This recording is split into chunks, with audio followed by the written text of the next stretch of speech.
Mas a gente começa sempre com a pergunta clichê. Canal Estagiários, pergunta do estagiário. Faça a pergunta do estagiário, meu estagiário, Eu por favor. posso fazer a minha pergunta? É a pergunta do estagiário. Do estagiário. O que é a pergunta do estagiário? A minha pergunta é a seguinte.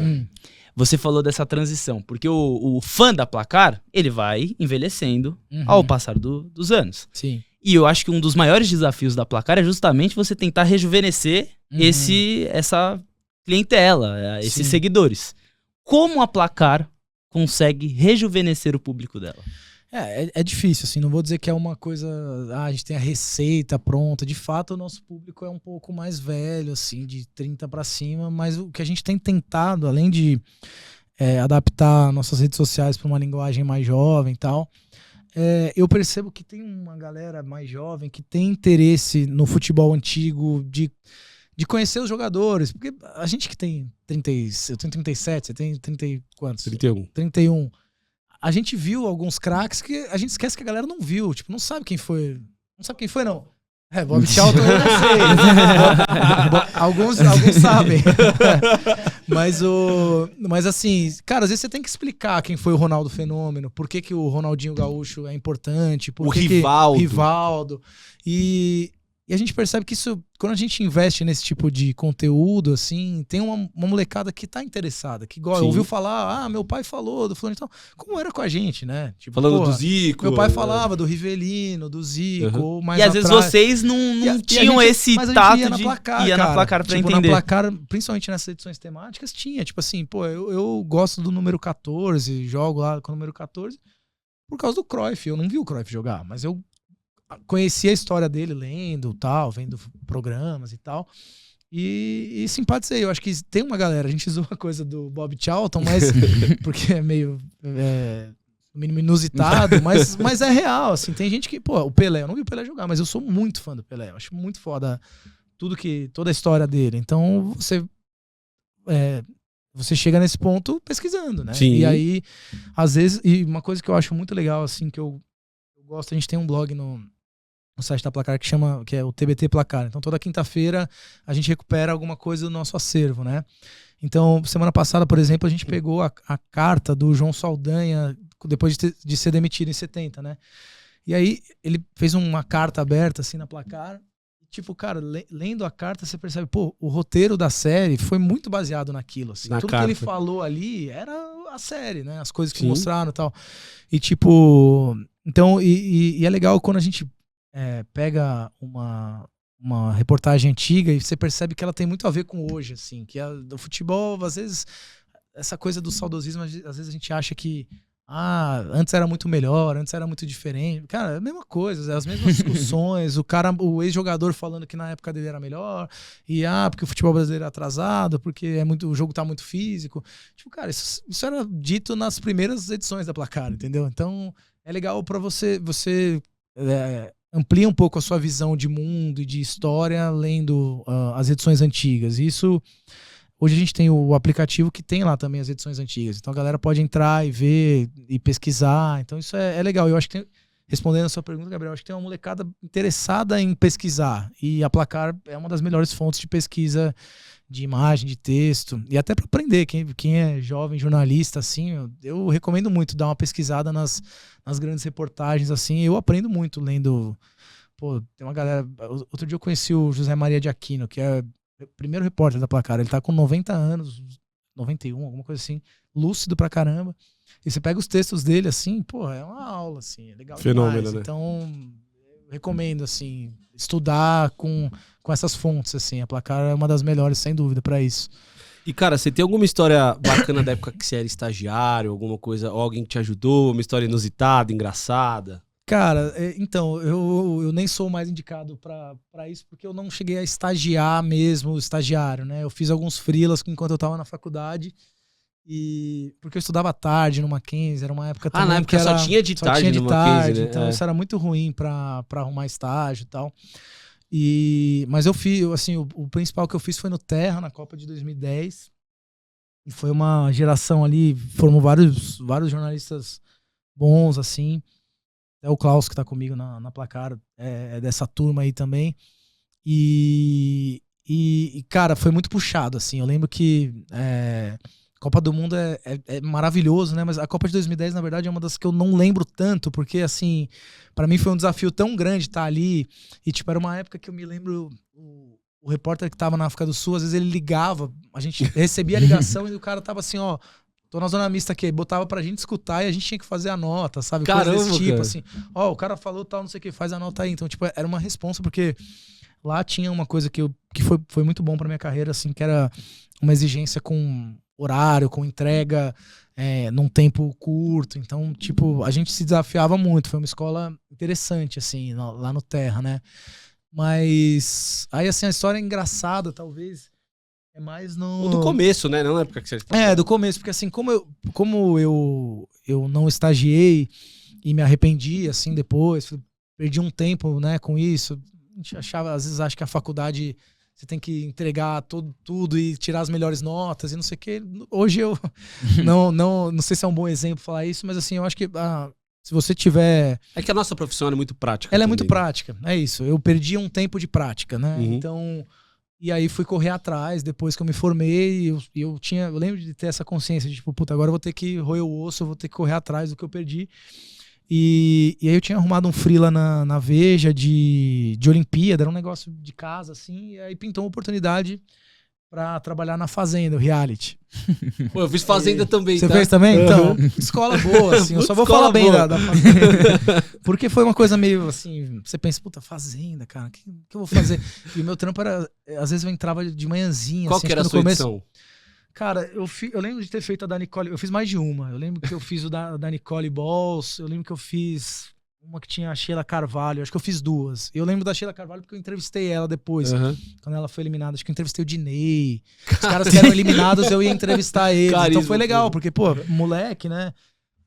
Principalmente o Diney, que eu era um ídolo de infância, assim e tal. Mas, assim, o trampo era... Pô, Nicole Balls acordou e foi limpar o galinheiro, tipo, sabe? Só que era essa exigência também de escrever bem, hard news total. Hard news, era tipo, pra mim era hard news, foi uma escola. Tinha que fazer os cortes de vídeos, então tipo, e de certa forma eu consegui me destacar, assim, porque era um trabalho também temporário, mas com aquela promessa de, pode ser que a gente efetivação, e me efetivaram.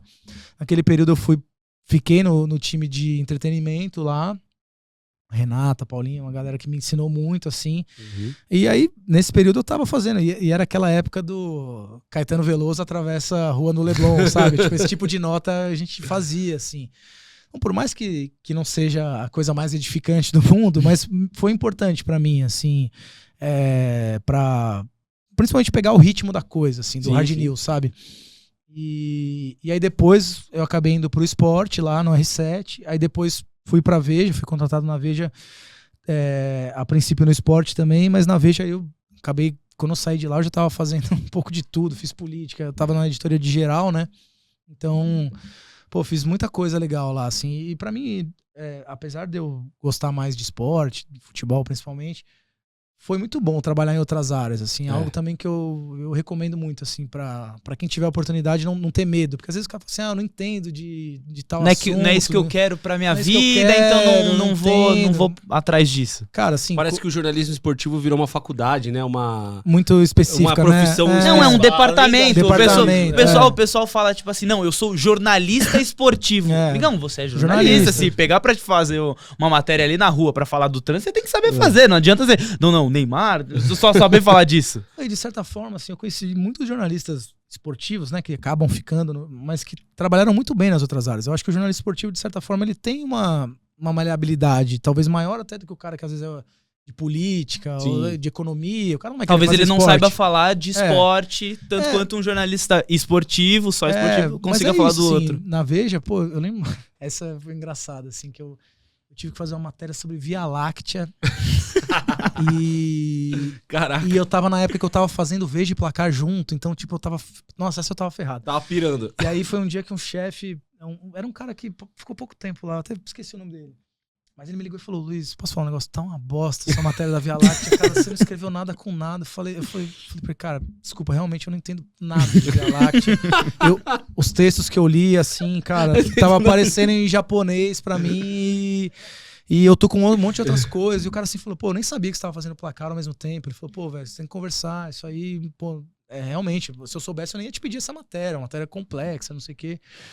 Mas, por exemplo, aí eu fiz uma matéria sobre Egito, né? Sobre a cultura egípcia. Aí abriu um museu egípcio e tal. Então, pirâmides e faraós. Como e que as pirâmides e tal. A Pedra da Roseira. Virou expert de Egito. De coisa que eu também sabia muito por cima. Só que aí, essa eu falei, puta, não, essa eu vou me debruçar no assunto e tal. E foi um assunto que...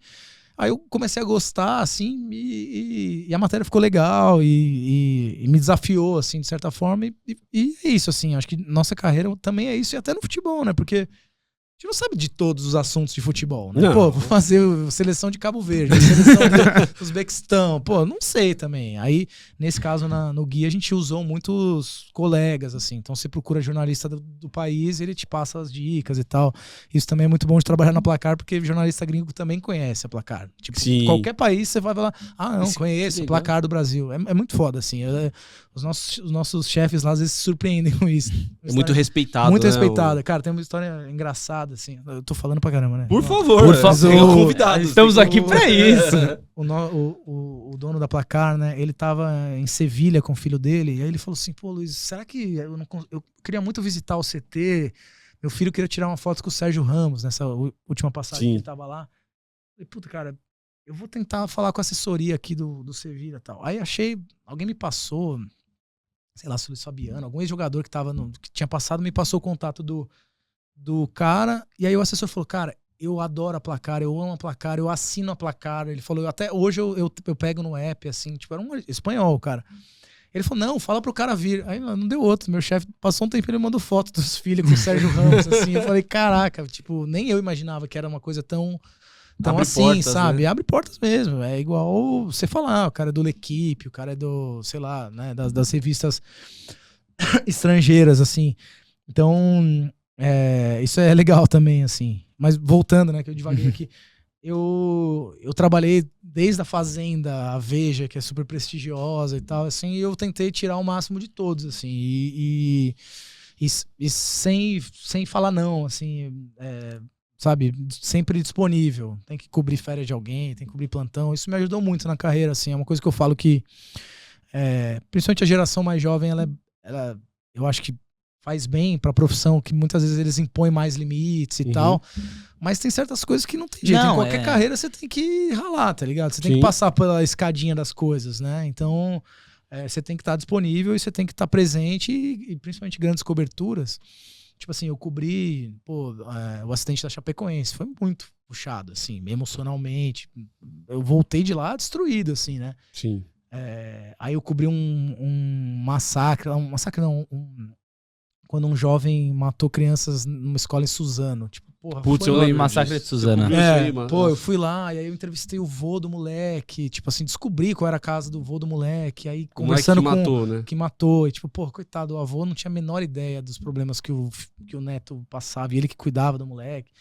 E aí, pô, entrevistando a mãe das vítimas, é uma parada muito puxada, assim. Mas, como eu falei, tudo faz parte, assim. Eu tenho certeza que eu escrevo uma revista de futebol melhor por ter passado por essas experiências, assim. Então, tudo é válido, assim. Foi tudo valeu a pena, assim. Peraí, gostou desse corte? Dá uma moral pra gente e vem aqui ver o episódio completo.